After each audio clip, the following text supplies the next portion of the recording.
We're continuing to read from Korean Zen Buddhism, Part 4, Find the Treasure Within, because Zen is for artists and mindfulness is for psychologists. We prefer Zen over mindfulness. But anyways, Part 4, we come to, why does the world seem so unfair? Question 5. Here's the question. The world seems unfair. People who steal and do terrible things are better off. If you live a virtuous life, you look like a fool or a victim. Why should people who don't do anything wrong have to suffer more? People live a good life, don't they deserve to be rewarded for the good things they do? Answer. You should know that whether something arises from within you or comes from outside of you, every problem you face is something that you have caused in the past. Things you receive now, even the seemingly unfair things that happen to you, are all what you have made in the past.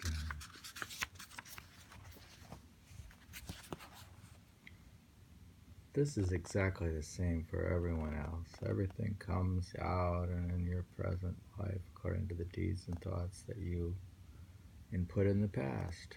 However, all of these recordings are contained within your present mind. So if you erase the recording by entrusting and watching, then you can be free. As we have evolved over millions of years, everything about how we have lived has been recorded within mind. Just like a tape recording, over countless eons, we have had so many different shapes. We've lived with the body of an insect, a bird, a pig, a human being.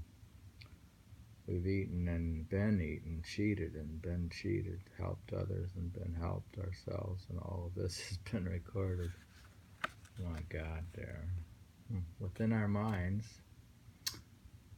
it is this recording that is being replayed all our lives, while at the same time our reactions to the things that arise and the things we do now are being recorded. Thus it is hard to live freely in this life because of the influence of our past recordings.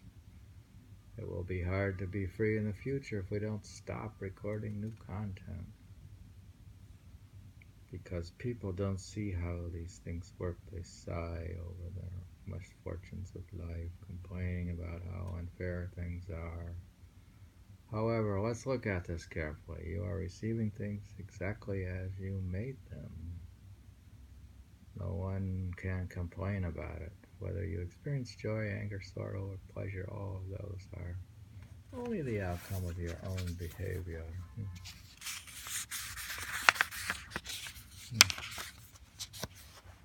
You're reading from Zen Master Daehaeng. Find the treasure within. Thus, I keep telling you that because you made the problem, you are the one who can solve it.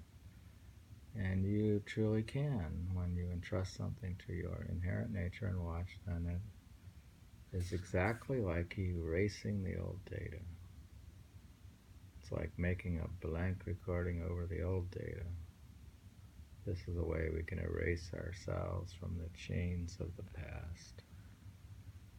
In other words, everything that confronts you, poverty, illness, family troubles, anger, loneliness, comes from your fundamental mind, that is your true self, so you should return it to the place it arose from. You should entrust everything to your true self, and the past record will be erased and disappear.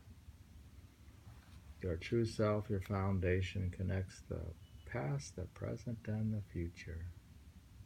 Your true self is the only place that can communicate with the universe and with everything in this universe.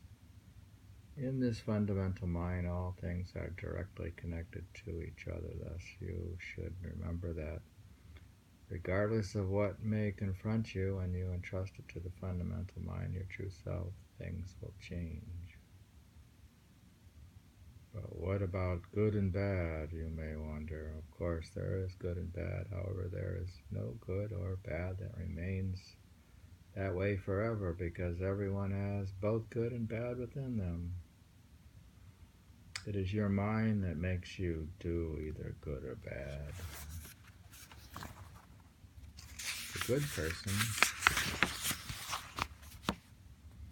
does not always do good, nor does a bad person always do bad, because everything changes from moment to moment. People who behave well in ordinary times may commit crimes in certain situations, and people who usually do bad things may do something good in other circumstances. Thus, people who do virtuous deeds may also do bad things, and people who do bad things may also do good things. Everything always changes, so how can we say who is good and who is bad? When our minds are in accordance with the truth, we become good, but if we raise a thought incorrectly, we inevitably fall into evil ways. A long time ago, a robber was passing through a thicket and saw a woman crying. She carried one baby on her back and held another in her arms while taking care of a third child walking beside her. They were crying from hunger, but she had nothing to give them. They looked so pitiful that the robber approached her and, pretending to be a peddler, said, "Don't you have anything to eat? The children seem so hungry." The woman answered, "We have no food. My husband was arrested and we haven't heard from him. Even our small hut was taken away and we have nowhere to go." Hearing this, the robber gave her the money he had stolen and told her to buy a house with it. Then he gave the children food he had taken.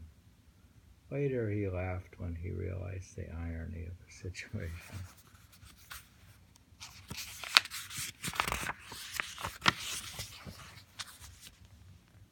He had given everything away he had worked so hard to steal. People behave in so many different ways. On the one hand, there is the person who goes begging even though he does not have any physical problems. On the other hand, there is the handicapped person who sells things from his wheelchair in order to earn his own living expenses. There is a person who makes a big show of giving money. But there is also the person who is concerned about the feelings of the recipient and so gives money in a quiet and discreet way. On the other hand, there is the person who pays full price for things when the seller is poorer.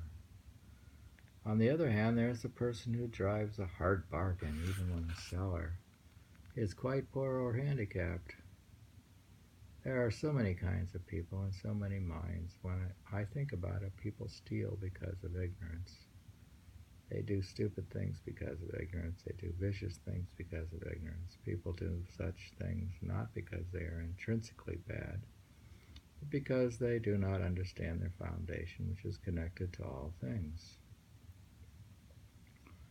Thus, I have to say that no one is truly evil. There is nothing for any blame to stick to. Why is that? It's because everything changes and moves ceaselessly.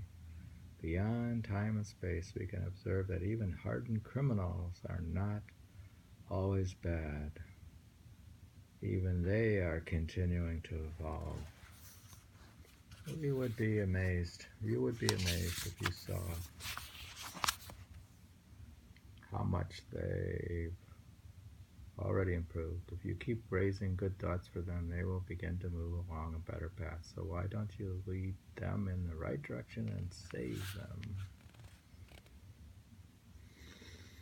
them? Reading from the treasure, find the treasure within. Like from Korean Buddhism, Master Daehaeng, which we got this book from the Hanmaum Zen Center in 144, 39, 32nd Avenue, Flushing.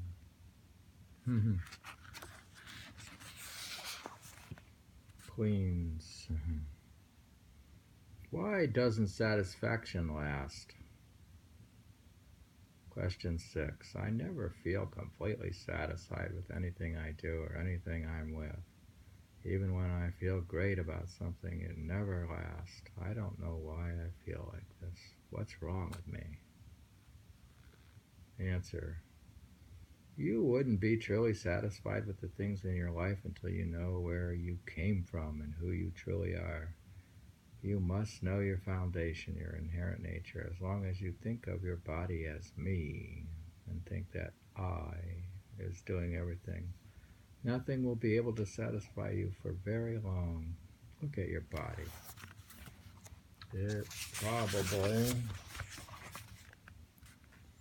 lasts for even 100, it won't last for even 100 years. Once it's gone, what good are all the possessions and accomplishments you have accumulated? Look at fame. How many people who were famous while alive are remembered even 50 years after their death? People tend to cling to things like their body, fame, and money, and to thoughts like, I did. This is what I deserve. She did this to me, thinking that those things will be a wall that can protect them from hardships. So they keep building the wall thicker and harder and thicker. However, this isn't a wall that protects them, it's a wall that imprisons them. The higher this wall goes, the colder their minds become. This prison of thought and clinging is more terrible and cruel than any physical prison. Even a judge's decision can't set you free. This is the place, however, where most people choose to spend their lives. Some even think that they are free living within those walls. The only way to free yourself is to let go of what you think you are. Know that your foundation, your Buddha nature, is doing everything in the world. So entrust all of the thoughts of I'm, me, he did, to your foundation and step forward into freedom. This is called doing without any thought of doing. When you catch yourself thinking things like I did, I'm, immediately let go of that thought, knowing it's my foundation that is doing all this.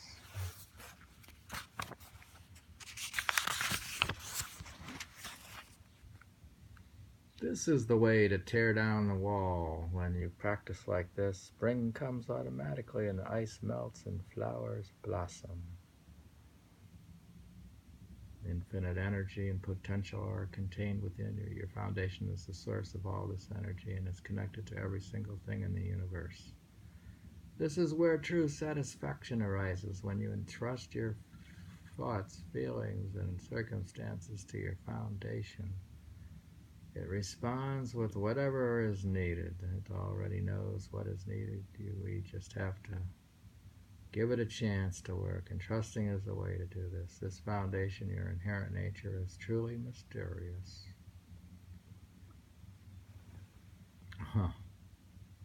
Everything in this world is always moving, changing, manifesting because of our foundation. It's the source of everything in the universe, both the things we know and those subtle, mysterious things that most people are completely unaware of. There's no way that conceptualizing or planning can control our inherent nature. It's so much greater than any thoughts or words or thoughts that all we can do is just entrust ourselves to it. We become one with our inherent nature, our foundation, when we unconditionally entrust everything to it. Then whatever we truly need is naturally provided. As long as you are looking outside yourself, you will never be satisfied. True satisfaction comes from knowing and relying upon your inherent nature, your Buddha nature, not from anything else. We're reading from the